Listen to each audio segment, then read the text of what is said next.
Right, so to start with, I'm just going to introduce you first, Megha. So you are a human rights lawyer and you're also a Rockefeller Social Innovation Fellow. You've designed, managed and evaluated large-scale global development programs. You've also mentored and coached women leadership programs, social entrepreneurship programs, and at present you're also the co-founder at Project DEFY, where you create schools without teachers for populations and communities that are marginalized, right? Yes. You've also battled depression and acute anxiety for large parts of your adult life, right? And which is also why I think that brings us to just what the series is about. So I'm just going to set context a little bit. We've already spoken about it actually. But the idea of this entire series is to really bring that complexity in women's lives and, their mental health experiences and how that mediates their careers, right? Given the sort of lived experiences you have, the most of which I read out right now, what is that metric that really enables women to stay at work and more than stay, actually thrive, at work when it comes to mental health support needs, right? It's not necessarily to play the trope of success. It's not actually at all to play the trope of success. And the ambition is definitely not to glorify pain, in any way.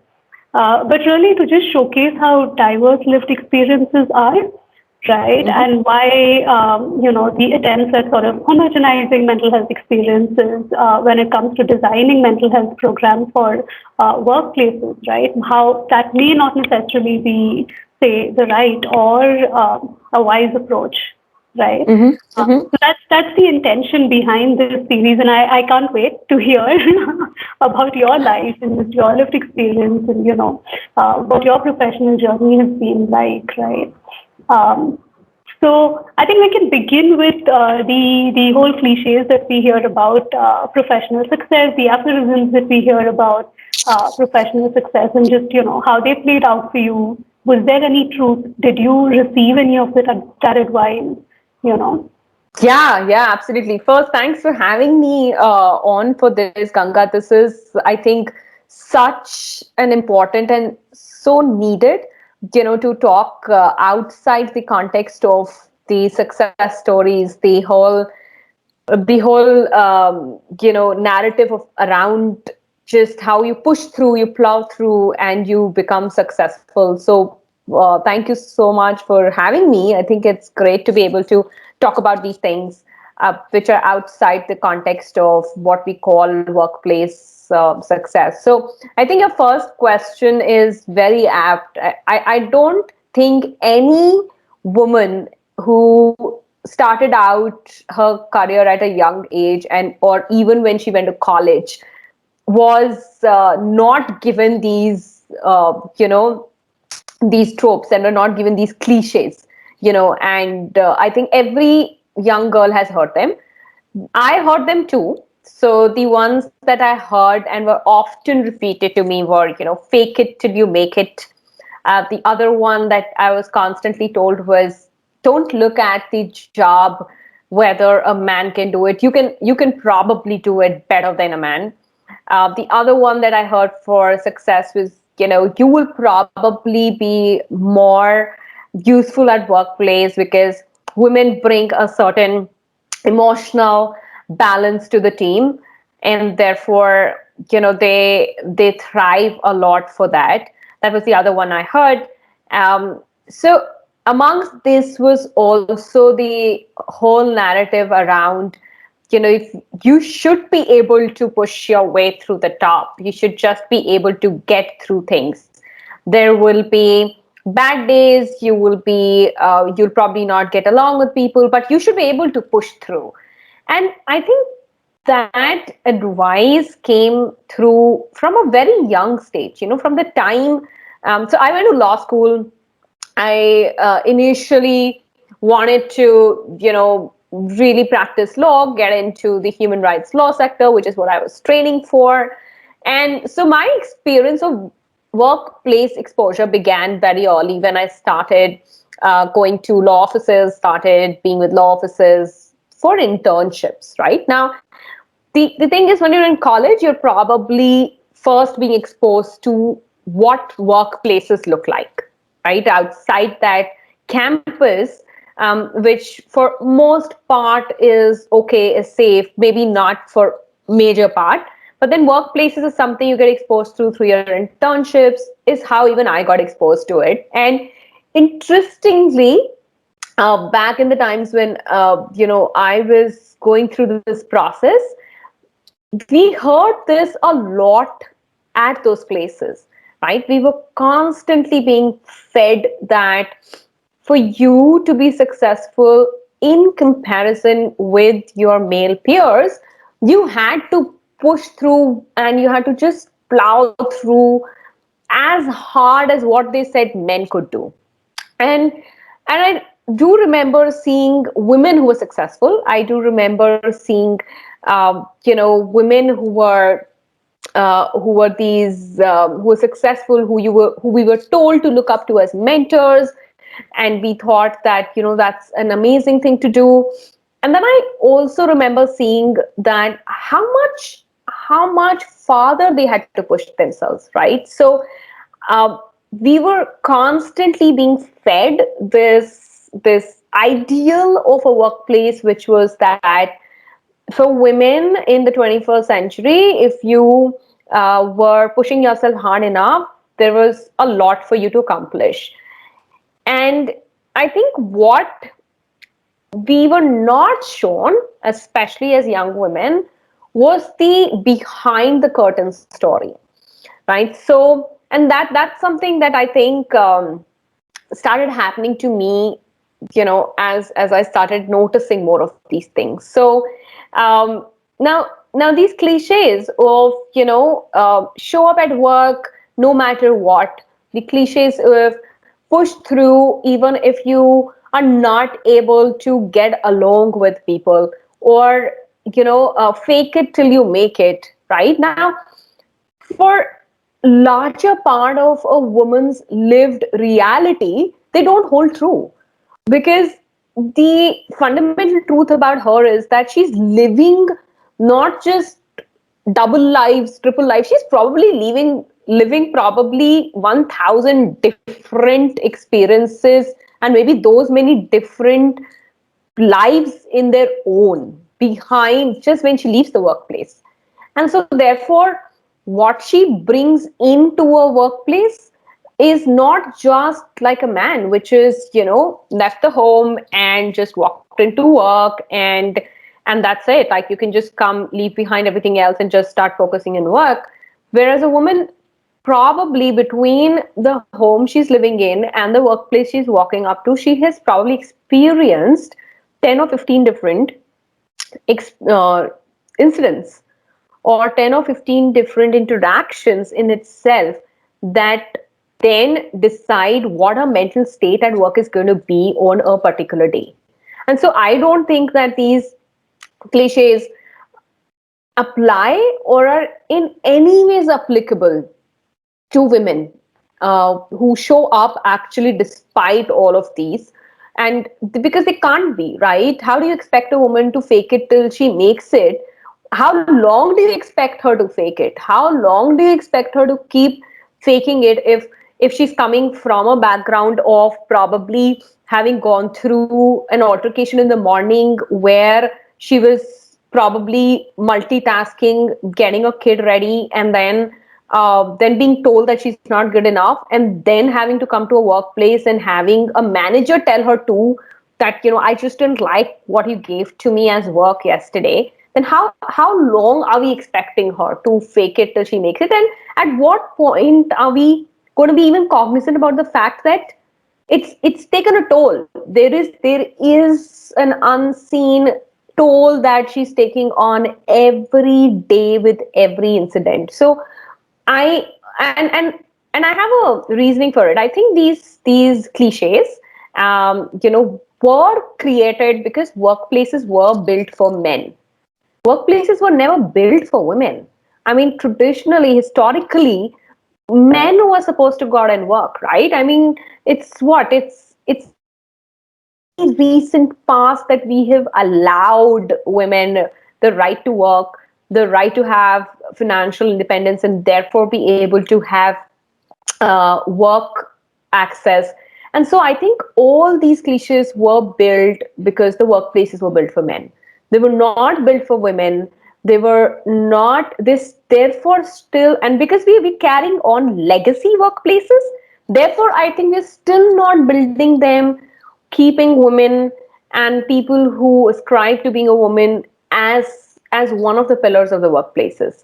So yeah, I think the cliches don't hold true because they were not built for women. They were built for men, for workplaces that were built for men. So, at what point do you think, it struck you as well that this just doesn't make sense? Like you said, at some point you must have obviously come to this realization that, and I'm guessing after having been at it for a while, also because, like you said, you're young when you're given these aphorisms, and you're young when you're given these ideas, and so you're impressionable, and you want to, obviously, you want to have a thriving work life, and so you really strive at it, right? And so I'm just curious about you individually. At what point did it Yeah. feel like it just doesn't make sense? Yeah. So I think for me, it there was always a dichotomy in terms of also how I grew up, right? So I think as a woman, we really have to look back at also what we grew up as, right? So I was brought up in a very dichotomic home. I my family is in the military. So at one end of the spectrum, I was brought up to be a 21st century girl. So I was sent to a school. I was allowed a college education. I was seemingly allowed access to everything that opens up the gateway to what is called an equal world. But at the same time, I was also constantly being told the other life that I had to live, which was I was still expected to get married at a correct age. I was expected to have children at a correct age, what was deemed correct. I was also supposed to do the right kind of job. So if I was training to be a lawyer, I was expected to land a nice, comfortable, cushy corporate job, and therefore there was that expectation. So I think my battle with this began very early because I was constantly and running with these two things that I was told I had to carry on together. So, and then what I think the realization that the burden of carrying these two expectations together takes a toll on you came, while by the time I reached my later part of 20s. I think I was constantly questioning it. I was constantly like, like I was at my first workplace, and we had this scenario of a colleague who was pregnant, and I'm talking like a decade earlier, right? And if you remember, around that time, conversations around women being pregnant in workplace, being pushed out of workforce, and all of those were happening, right? And especially in India, we had just started becoming woke, and we were talking about it, right? Even if it took much more years after that for private sector to acknowledge maternity leave. But at that time, I remember, this conversation going on at a workplace where one of our colleagues got pregnant, and then the whole battle around her really being able to keep the job, and there was this whole scenario that happened around her, and at that point, as young as I was, just fresh at my job, and really getting riled up about it and all that, I remember sitting down and then thinking that if this is a battle that I may have to face, or if this is a battle a woman is facing, then how relevant is it to be in the workplace? Maybe it's fine if I just don't do a job. Maybe it's fine if I just do just leave the workplace, find a man, just get married, sit at home. And I think a few years down the line is when I realized that the this constant battle of having to stay a woman and stay true to just the inbuilt societal expectation, and then to show up at a job where men don't necessarily come with that burden, but this same kind of matrix is being used to judge you, took a toll on my mental health. It led to, and one of the earlier signs of it was, it leading to just this conversation of, am I good enough, right? I think the first time I dealt with the whole question of, am I really good enough, while it was coming from the immediate context of, hey, am I doing well at work and all that. But then when I kind of stepped away from that and I asked that question in more detail to myself, I realized that it was because of that the fact that nobody seemed to acknowledge that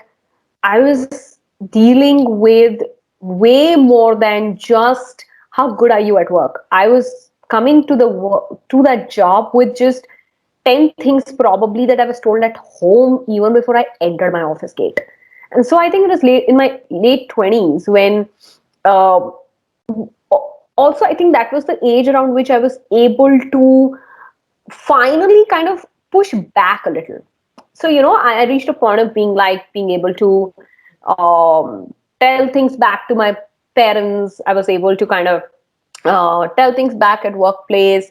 So I think it was a place of me just learning about my power, and like, you don't have to be that scared of people really. I think, which is why it was that age when I was kind of able to put a finger and say it's happening.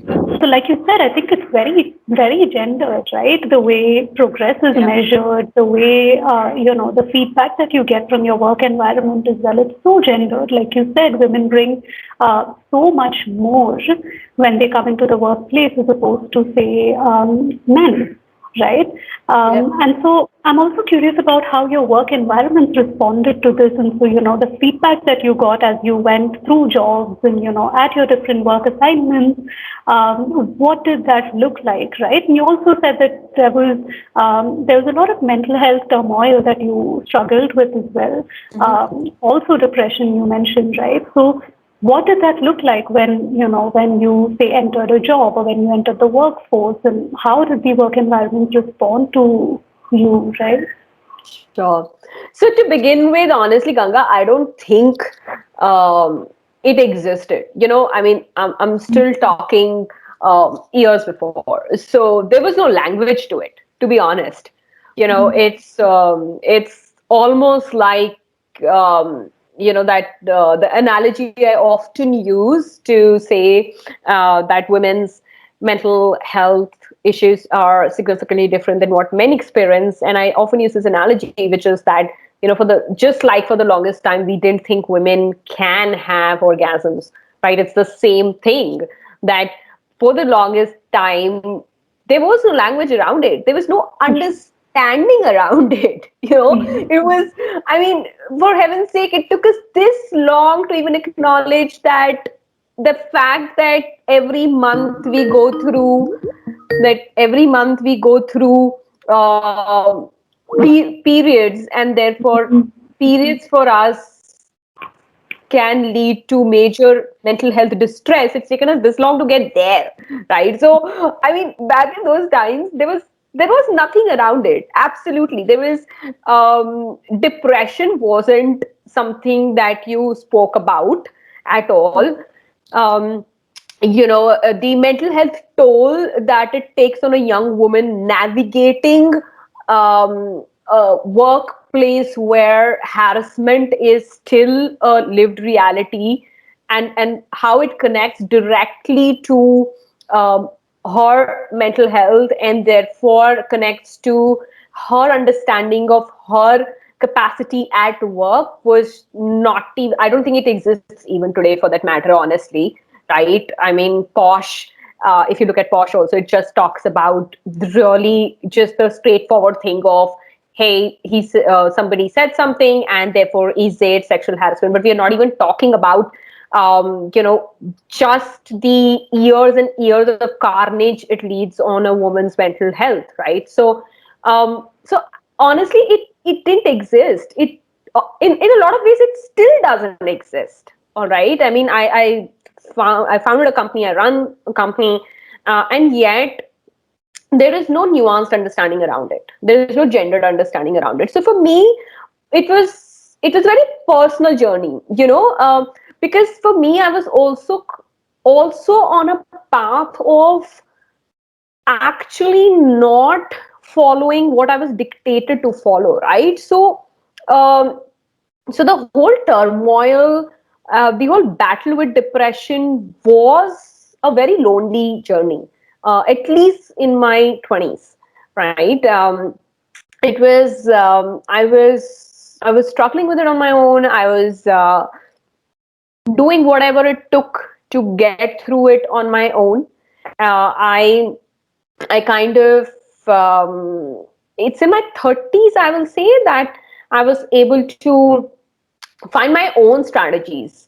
I don't think that at workplaces there, of course, by the time by 2015, 16 and all that, I know that the conversations around work-life balance started. There was a lot of this whole corporate spiel around work-life balance and what it means, and that's when the conversations around maternity leaves started, and all of that began. So while all of this was happening, I don't think I was able to even uh, articulate it out in terms of what everyday lived experience of mine translates into a mental health checklist, and therefore how that then translates into the productivity at the workplace for that particular day for me. So it didn't exist, and I'm very unsure if it exists even now, to be very honest. So I think for me it was really dealing with it on my own. So I, early on sought therapy back in my 20s. Then I went off it. Now I'm back on it. I did that on my own. But from a workplace lens, how did workplaces navigate it out for me? They didn't. I think I navigated my world around it.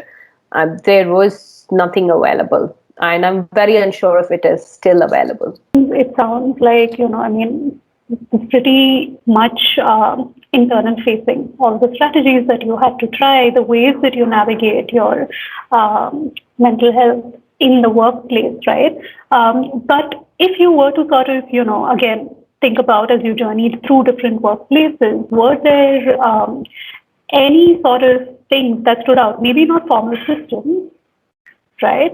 But in terms of any informal support, do you think that there was anything there that helped you navigate your journey through through workplaces, or do you think that's something that I mean, if you were to think now about what are things that can actually be put in place, do you think that there's something that you feel at this moment now um, would be great for workplaces to have, right?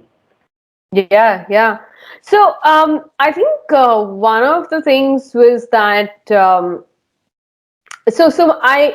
as far as formal workplaces go, right? I only held a job, so to say, for 4 years, and then I freelanced and consulted for longer time after that, and then set up our own formal workplace, right, which is now, and which has been around again for 4 years. And I think one of the things that back then when I look back, honestly, that I wish did exist was inside workplaces, these systems that actually uh, ask for or actually encourage conversations. I wish that we, from that, piecemeal place holding diversity inclusion committees we have, I wish, there was this stated system of saying that, hey, uh, we, for example, and we know different age groups of women that join a corporate. We always know that join an office, and therefore we, at some level, as a company, as a workplace, do also have data points into what different brackets of age group of women are going through, right? And if we don't, then there is a possibility to build that if you're just listening to those women, right? And for you to be able to listen to those women, if there was a formal system of really articulating out of what are women really going through when they say that I cannot, for example, stay at work beyond 6. So what does that mean for women, right? And if we put them down, articulated them down, and therefore then created uh, mental health packets for it, which would start with conversations, right? We like to airbrush it down to one day in a year or to tokenism through the years.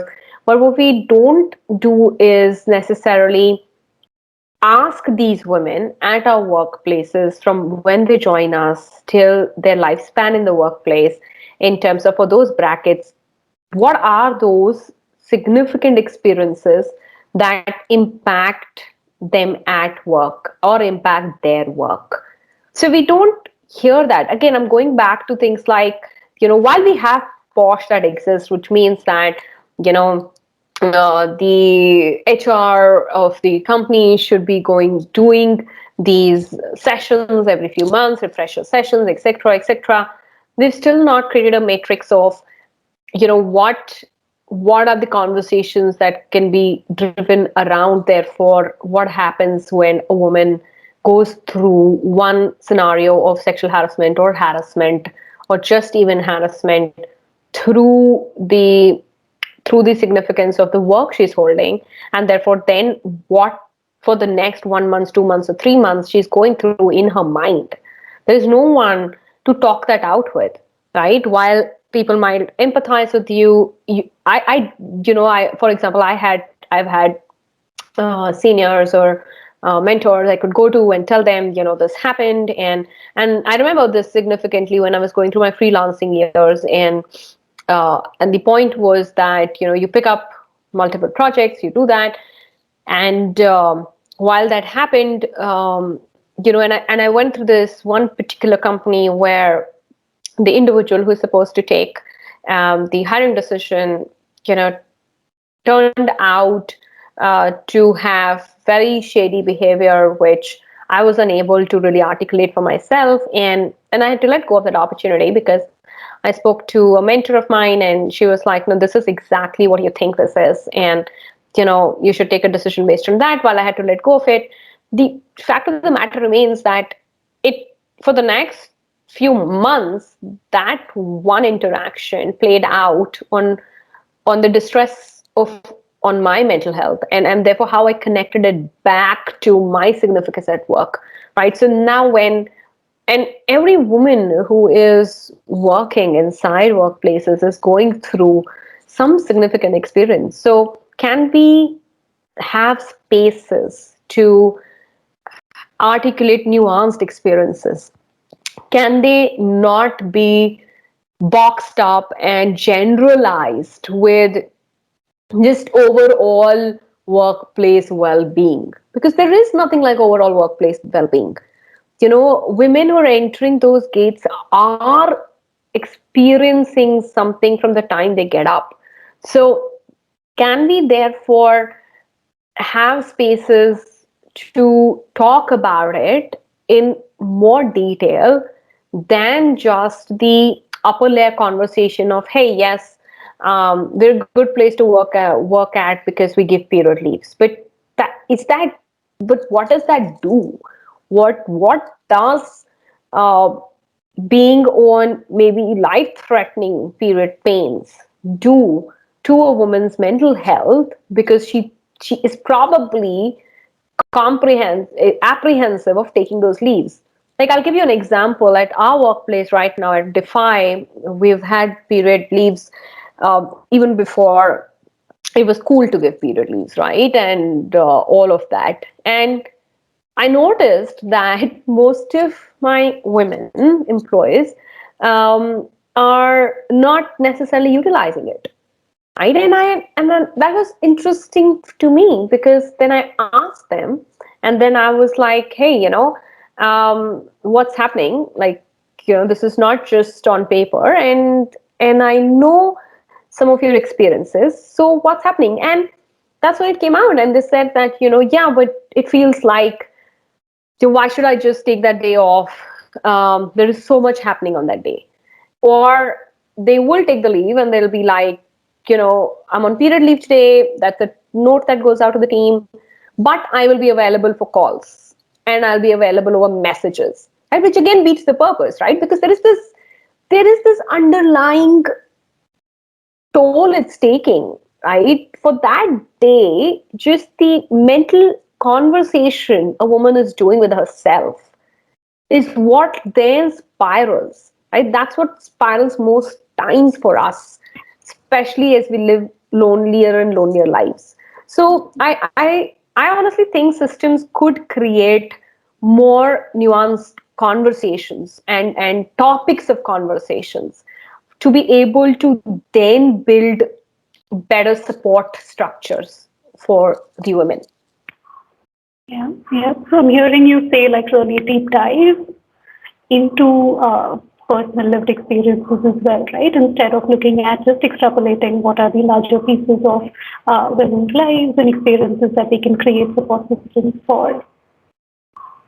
Yeah, exactly. Because it is this, right? It's almost like we create these canvas brush conversations, right? Which is one stroke over everything. And even when they're well-meaning, like I even when they're well-meaning, we forget the fact that our workplaces are still being mostly run by men. We hardly have women in leadership roles.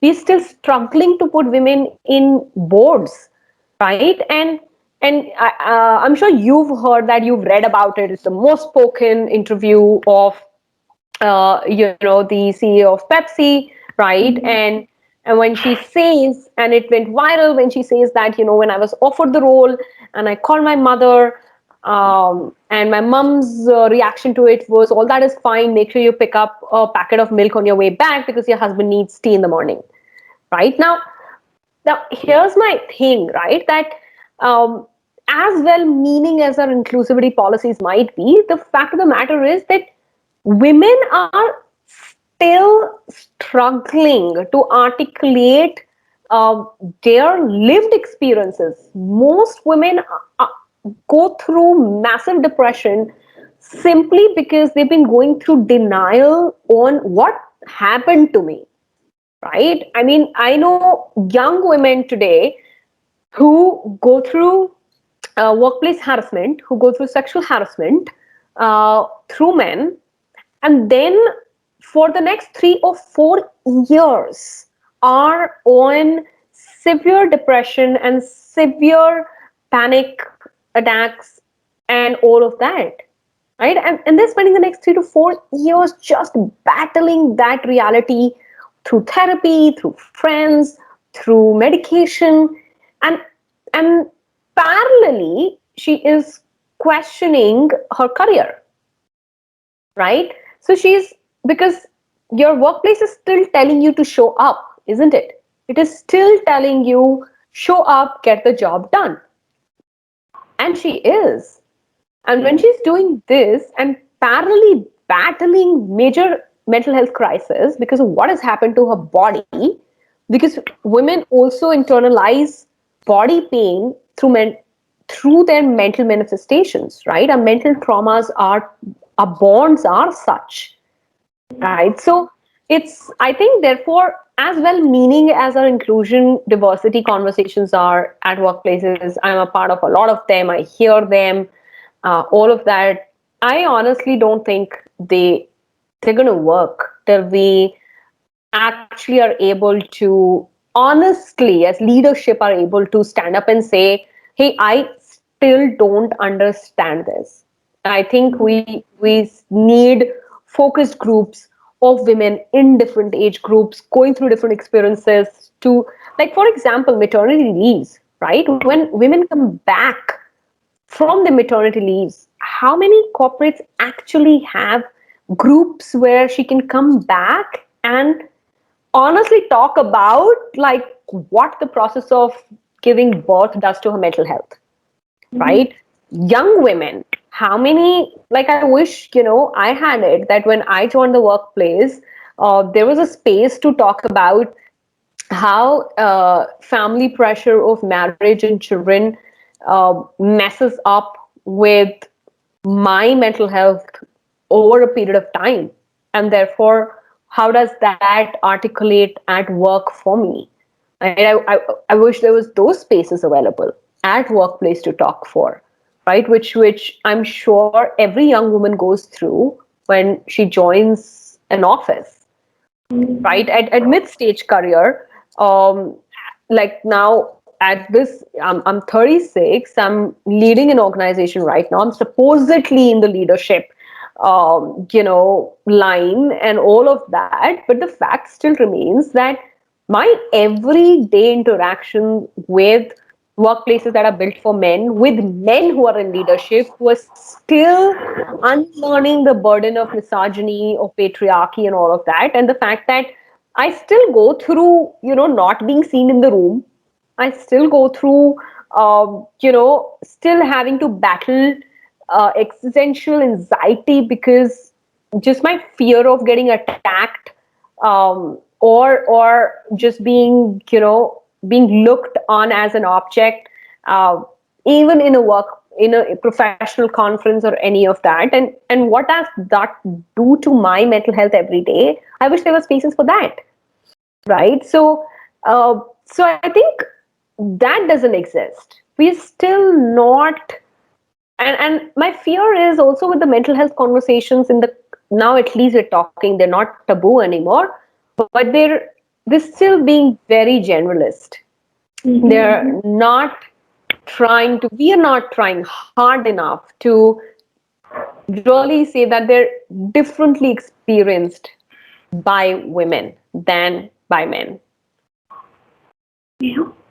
And also, I mean, when you're talking about differences, right, I think I'll just go back a little bit to what you said a little earlier as well, which is women's personal lives as well, right? Like we look at it as such exclusive binaries, our personal and professional lives as well. So when you said that there's harassment, say, that someone's facing in their personal lives, and so that manifests at workplaces as well. And there is also then the expectation that workplaces have that you show up and you perform. And so just the understanding and acknowledgement within workplaces as well, when we talk about mental health, that irrespective of how well designed, say, your policies are, or, or even the fact that, say, you have policies or a system in place, like, for instance, a lot of organizations have EP programs as well. But the recognition that irrespective, there could be factors that are beyond your control, right? And there are factors that manifest in, say, an individual's personal life that is adding to emotional distress that I can't leave at the door when I enter a workplace, right? When I enter my office. And so that's going to come with me and it's going to impact work. So how do I allow for this employee or this individual to still feel comfortable, to not feel pressure, to still be able to stay at work, right? And not look at it as a, because workplaces can often say, we did all of this. We are providing you all of this, but you're not performing, right? And there's only so much we can do.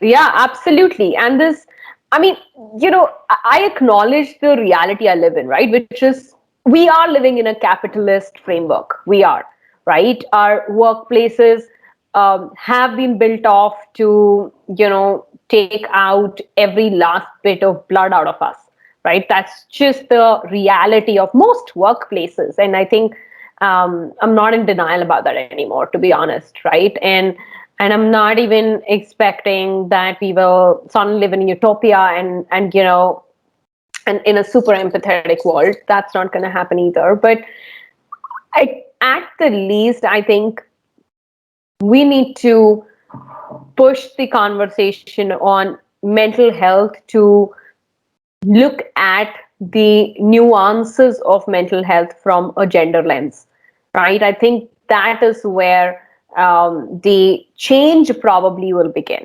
So I still see most workplaces, when they talk of mental health, it is built under the work-life balance segment.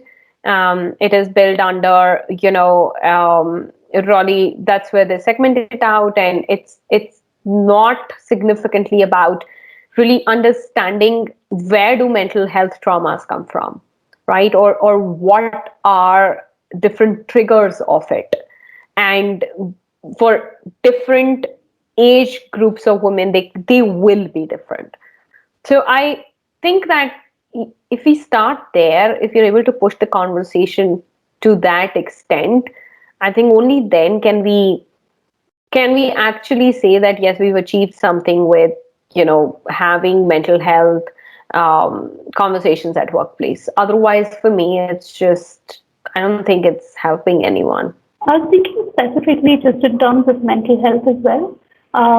If you can share, or if you have anything to share in terms of just how, when you had to present at work with, say, a mental health condition, when you were not well, what did that look like, and how did you sort of work through those difficult, times? Yeah. And this is more, yeah. I think Yeah, absolutely. Yeah. people have to also do this, right? And like you said earlier with the period leave, there's this whole internal dialogue that goes on about, us trying to put it down as well, Yeah. the distress that we are experiencing and wanting to just show up at work because that's more important and that's what we've been taught, right? This is not important. Yeah. And so that subconsciously does play out in your head. So how did you navigate those times? Sure. So I don't think it's easy at all. I think I've navigated it the most recently, to be very honest. In a very felt way, where um, over the past 1 year, I've gone through massive depression, and that was exasperated through uh, just the just the fact that I was, I think again, the lived reality of just the caretaker syndrome, right? And I was going through this massive internal turmoil of my parents getting older and I having to really step up and all of that. What that means for me as a single woman, all of those questions, and just the general nature of things, right? So massive depression, and I I would still show up to work because for me, I think the double sword is that I'm also the founder of the company. So for me, it's like, if you don't show up, if you don't get things done, then what's the example you're setting up? And this is despite the fact that I'm someone who really talks about taking care of mental health so much, and yet the trope we fall for is that if you don't show up, then what kind of leader are you? So it's massively slow. I think um, there there is such a huge battle of actually you wanting to show up and really getting things done. And one of the immediate symptoms you will see, and I think most people do see, is procrastination.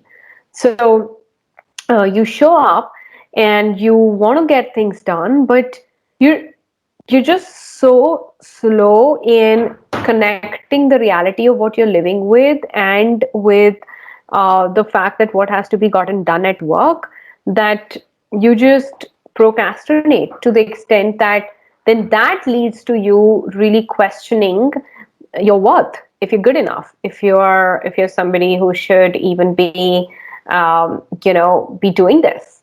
And then that becomes a loop, that becomes a cycle, until you kind of reach a significant pit of despair, and you're like, I am showing up. And the interesting thing about that I've noticed is that it's very easy to for it to not reflect.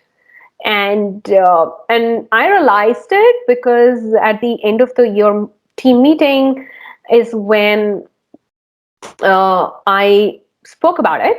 And I remember my team's reaction being that, this really tells us that people who seem so put together are probably not put together. People who seem so strong are probably not that strong. The typical cliches again, by the way. But for me, it was getting things done and yet constantly battling procrastination, getting things out really close to the deadline, being not necessarily connected with my team. I think I became less social with the team. I've been saying this significantly more to my team now, as we come out of COVID and all of that, and we're looking at opening up offices, all of that. And I have been saying this a lot, that I don't necessarily think I miss being around people. I don't. And that's coming from a place of severe depression that I've been battling, unhappiness at the pit of it. And I know it's coming from there, but I think it's again a very inward alone journey. But the one thing that has been a strategy over the last couple of years, at least for me, has been to try and not do this alone. So even if I wouldn't talk about it as significantly at workplace, I've created a group of friends who I know are my natural check-ins. So in fact, it's through one of those friends who's like, dude, I think it's time for you to probably check in again to therapy and really sorting this out.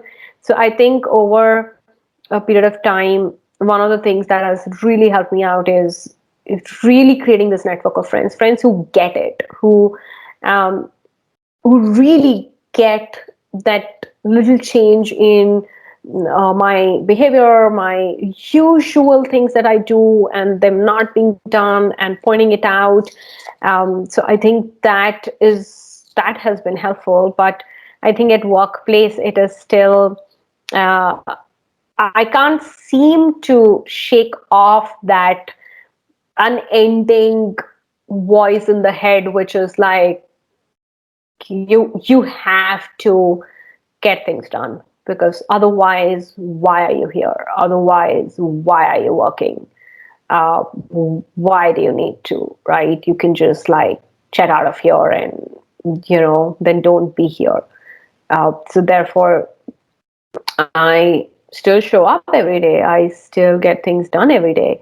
They're slower, they're sluggish, but I can't seem to not do that. So yeah, that I think is the most recent experience of showing up at work with depression. Yeah. Also, I'm just wondering, you also mentioned while you were talking about this that you feel like because you're now the founder and this is a phase that where you are the leader and you're sort of setting an example, and so that matters a lot to you, right? What it is that you do in that space and how that reflects for everyone else on the team. So I was just wondering whether being an entrepreneur, right, and a woman, how does that look, right? when we talk about workplaces and when we talk about just external systems, creating support systems at the workplace, that's simple. It's outward facing, right? It's largely different. Of course, on the one hand, you get to create these systems at your workplace, but on the other hand, it can also be extremely isolating, right? The Yeah. entire journey and the entire experience. And so I'm just wondering what that looked like for you, right? If there are any insights that any reflections that you have to share with that journey. Yeah. I think it's bloody lonely. They're not kidding when they say it's lonely. It's you and for a lot of us who didn't necessarily see entrepreneurship as our career cycle. I think it's that much more difficult. Like, I don't think I ever started out my career with thinking, one day I'm going to start my own thing. I honestly never did. And it didn't even begin with two people coming together and saying, hey, let's start a company. It didn't even start there, right? It started with just two people coming together and saying, hey, maybe there's a problem to be solved, and let's see how we can solve the problem. And then when you start solving the problem, and then you're like, okay, we probably need a vehicle to do this, and then you set up a company. So the unfortunate part of that is that you're not necessarily on a milestone based career path anymore, where you're like, because you're it's just so organic. And I think because it's that organic, you don't realize when you're really becoming alone, because you're so engrossed in that problem solving and really sitting there and getting it done, that before you know it, you've gone through 4 years just being in that whirlwind and just getting it done. And then you also uh, yourself probably outed yourself from social networks or from networks of people and all of that.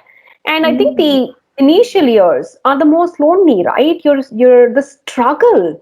Nobody talks about that struggle. I mean, I'm amazed that when publications like Your Story and all of these talk about entrepreneurs and all of that, it's incredible to me that I've not yet read a single story on how massively mentally distressing it is in the initial years, especially for social entrepreneurs who are struggling with questions like, should I even pay myself a salary? You know, and I started noticing that a lot more because we went through it. I went through it, right? When most of the savings get gone into the enterprise, and you're all alone. You're the only one who can answer that for yourself, because again, in a societal context, coming from a middle class family, to go back and tell your families that, hey, I took a bet on this, but now I've run out of cash, and what do you think? You're not going to get a good answer. So I think rich kids coming from rich families becoming entrepreneurs don't have those questions to take back to their family. Whereas for us, it's almost like there is such a life alteration path, and there is nobody to go back to and also say that you're going to be fine, that just that, because eventually you are going to be fine. But I think by the time I realized this, it was actually in a really funny way, that how uh, how alone I had become on this path, because I have friends who are like, so you've been doing this for 4 years, this is incredible, and so you should probably, and they were inviting me to some event or some party or something like that. And I turned up, and I asked them, I was like, but what do you think I should say there? What do you think I'll talk there? And that's when I realized that we just cut ourselves out from the world. And I think that is just scary the more I think of it for others, because I remember being alone. I remember having to answer those questions on my own for myself with nothing to see in the horizon. I don't remember anyone being around to really check in with, or for someone to check in. And yet I relate to it when I see, especially social entrepreneurs on platforms like Facebook and all that put up these posts like, I've been running this for 2 years and I've reached a point, a dead end, and now I'm wondering, with the next round of funding, should I take a salary? And I know what that question means. I know the the mental distress that question is causing that person, because there is a moral high ground on which social entrepreneurship begins, and I know what that's doing to them. um, and then for women, right, then when you put the gender lens on it, like, our battles then just become double fold, right? Like, I still battle walking into funding meetings, and funders really telling me that, oh, but where's Abhijit, who is the male co-founder, right? Or still having to deal with walking into launches, product launches, that we've built in, and really being unseen, or being unheard, and going through that. And I think the toll that takes, right? Your first few years, you work double than what your capacity is. One of the things I now say openly is that I think we we still don't have a system of acknowledging how much our bodies, just physically, women's bodies physically, um, age, and just the hormonal toll it takes on us over a period of time and over age, and therefore, honestly, what rest means for us. We don't talk about it enough. There isn't enough written about it, and so just the what is the significance of burning, quote unquote, the midnight oil over the first 2 3 years, and just the toll it takes, the physical toll, which then catches up with your mental health and significantly impacts is, that is huge.